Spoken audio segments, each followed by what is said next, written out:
Hello, my name is Lovie Olivia. Welcome to DaMask at Art League Houston. You're now watching Your City, Your Style.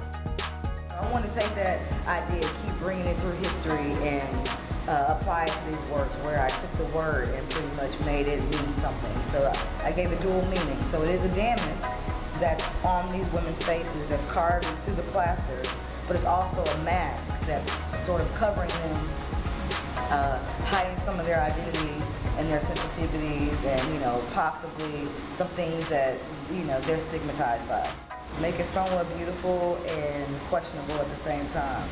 Sort of challenge the viewer to wonder why these spaces are like this from the window, and then as you get closer to them, they have more texture and more detail, because that's how people, it's how I feel like you meet people. And sometimes people are judged by their frame and their outer aesthetic. Because I'm thinking about the subject matter, I layer and layer and layer with tinted plaster, and then I put a final layer on and paint on that. But I know that underneath I have something to dig back into, and I choose here and there where I want to dig, where I want to carve.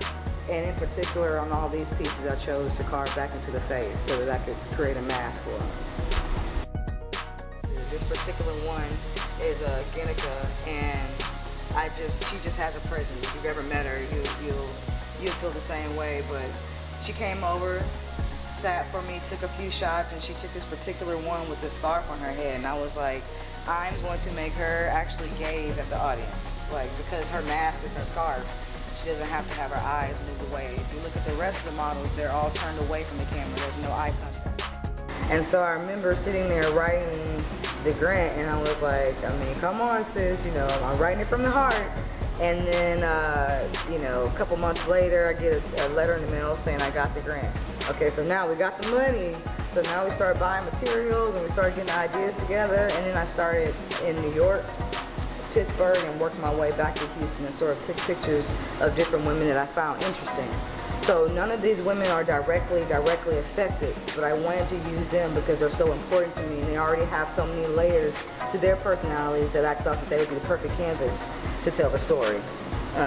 You know, a few dancers, actors, activists, writers, all of them came together to sort of create a canvas for me to tell this story.